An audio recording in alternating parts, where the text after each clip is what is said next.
Assalamualaikum warahmatullahi wabarakatuh. Halo sobat pembelajar. Pada video kali ini saya akan sharing materi tentang Kingdom Plantae. Khusus pembahasan kali ini kita akan mendiskusikan tentang Pteridophyta atau tumbuhan paku. Jadi langsung saja kita ke pembahasannya.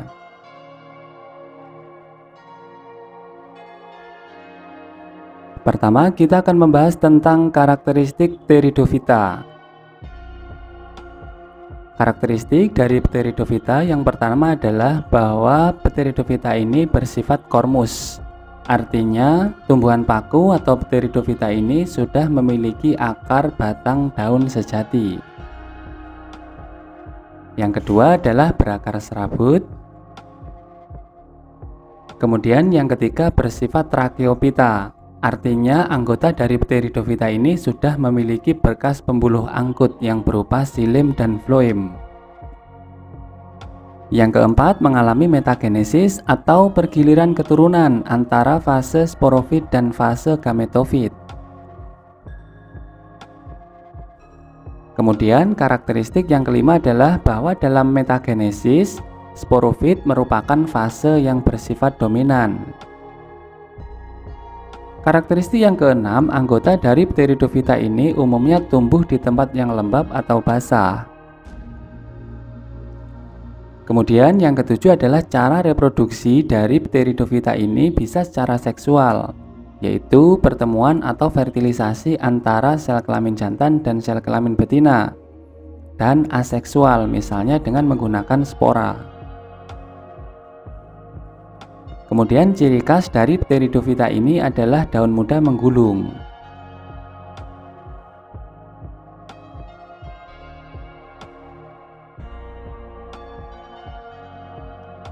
Sekarang kita akan melihat karakteristik daun tumbuhan paku berdasarkan kompleksitas. Berdasarkan kompleksitas, daun tumbuhan paku dibedakan menjadi dua. Yang pertama adalah mikrofil dan yang kedua adalah makrofil. Daun mikrofil adalah daun yang berukuran kecil. Mikrofil berbentuk rambut atau sisik, tidak bertangkai dan tidak bertulang kecuali pada paku kawat dan paku ekor kuda. Daun makrofil yaitu daun yang ukurannya besar. Daun makrofil ini sudah bertangkai, bertulang daun dan memiliki daging daun atau mesofil yang terdapat stomata, jaringan tiang dan bunga karang.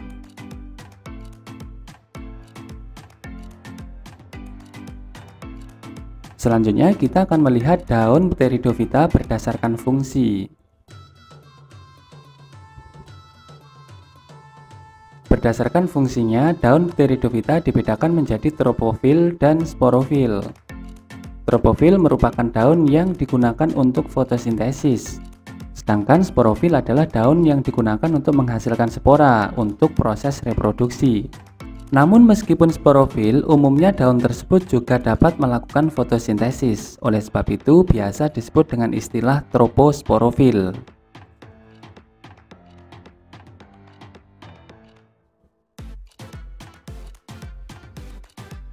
Sekarang kita akan melihat jenis-jenis spora pada tumbuhan paku.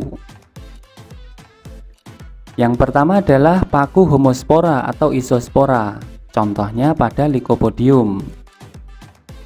Paku homospora adalah paku yang menghasilkan jenis dan ukuran spora yang sama.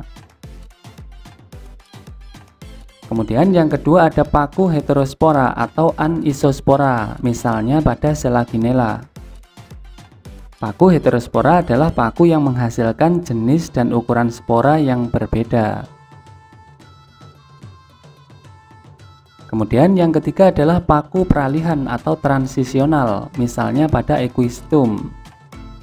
Paku peralihan merupakan paku yang menghasilkan ukuran spora yang sama namun berjenis kelamin berbeda, yaitu jantan dan betina.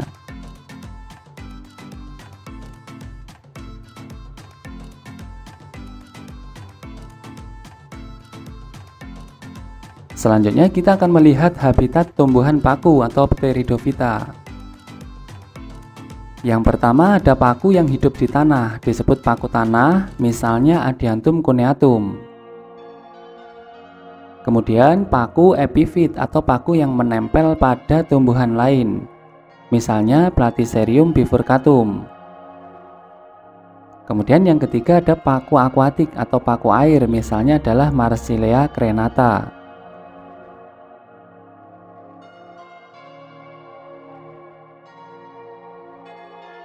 Selanjutnya kita akan membahas klasifikasi tumbuhan paku atau Pteridophyta. Yang pertama adalah Psilopsida. Psilopsida ini disebut dengan tumbuhan paku purba.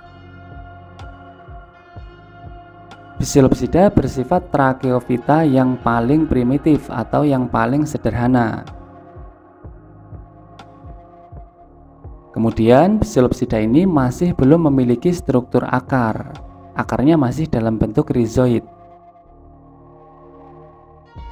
Kemudian pada batang terdapat sporangium untuk menghasilkan spora.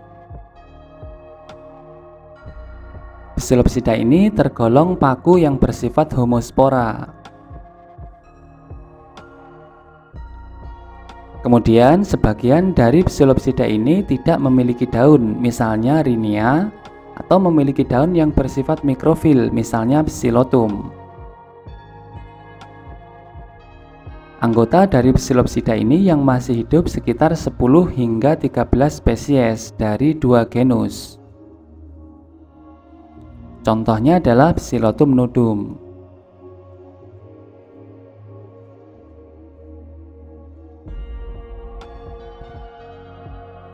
Berikut ini adalah struktur dari Psilotum nudum. Struktur yang pertama adalah rhizoid yang digunakan untuk melekatkan diri pada substrat. Selain itu, rhizoid juga digunakan untuk menyerap air dan zat hara dari tanah.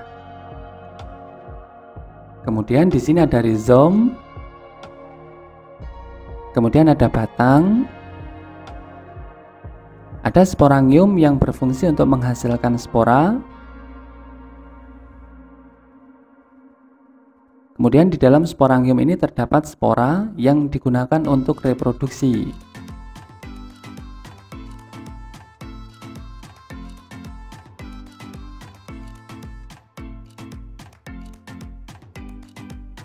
Yang kedua adalah Lycopsida.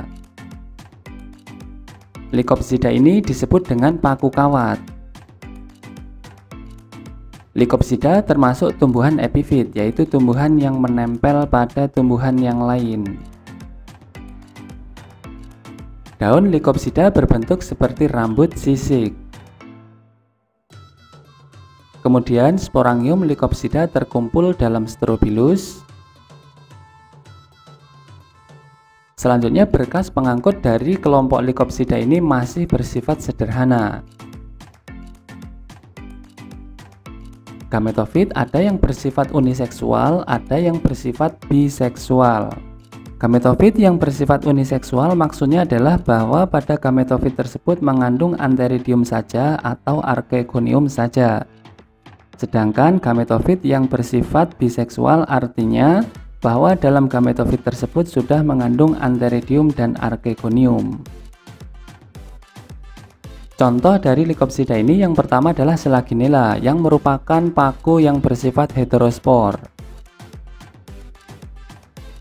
Yang kedua adalah Lycopodium yang merupakan paku yang bersifat homospor.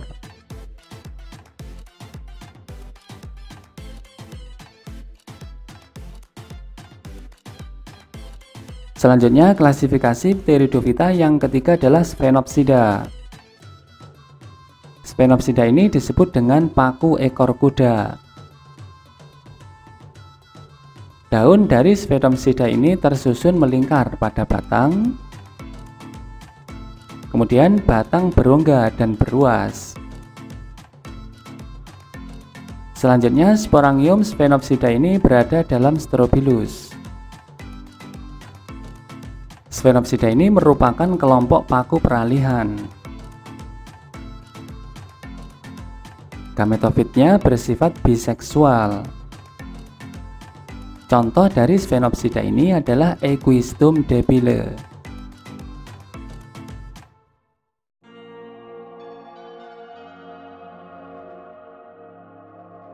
Kemudian yang keempat adalah Pteropsida.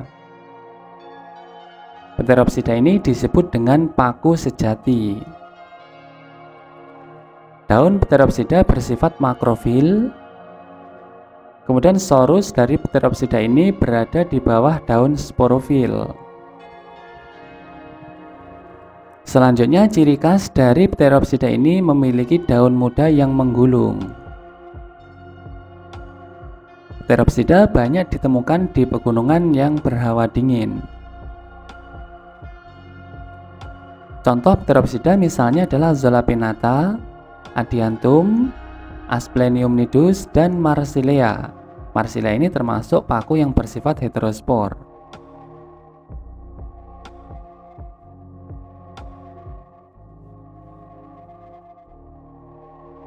Berikut ini adalah contoh-contoh dari Pteropsida.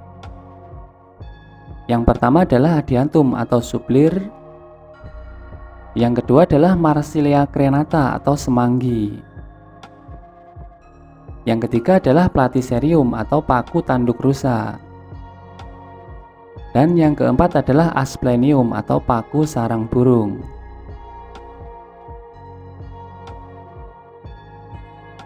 Selanjutnya kita akan membahas daur hidup Pteridophyta. Seperti dijelaskan sebelumnya bahwa Pteridophyta ini bersifat metagenesis, yaitu mengalami pergiliran keturunan antara fase sporofit dan fase gametofit. Daur hidup Pteridophyta di sini dimulai dari spora yang bersifat haploid. Kemudian spora ini jatuh di tempat lembab atau basah dan tumbuh berkembang menghasilkan protalium atau protalus yang merupakan gametofit yang haploid.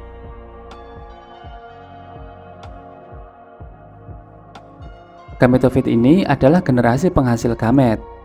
Oleh sebab itu, gametofit ini mengandung archegonium yang bersifat haploid dan antheridium yang juga bersifat haploid.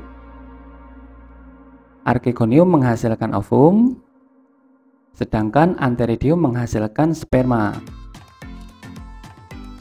Fertilisasi antara sel kelamin jantan atau sperma dan sel kelamin betina atau ovum menghasilkan zigot yang bersifat diploid. Kemudian zigot ini tumbuh dan berkembang menghasilkan tumbuhan paku yang bersifat diploid. Tumbuhan paku ini merupakan generasi sporofit, yaitu generasi penghasil spora. Pada sporofit terdapat sporangium yang bersifat diploid. Di dalam sporangium terdapat sel induk spora yang juga bersifat diploid. Kemudian sel induk spora ini mengalami pembelahan meiosis sehingga menghasilkan spora yang bersifat haploid. Apabila spora ini sudah masak, kemudian jatuh di tempat yang lembab atau basah, akan tumbuh dan berkembang menghasilkan protalium atau protalus lagi. Dan demikian daur hidup Pteridophyta akan berulang. Demikian pembahasan tentang Pteridophyta atau tumbuhan paku. Semoga bermanfaat. Selamat belajar dan semoga sukses. Wassalamualaikum warahmatullahi wabarakatuh.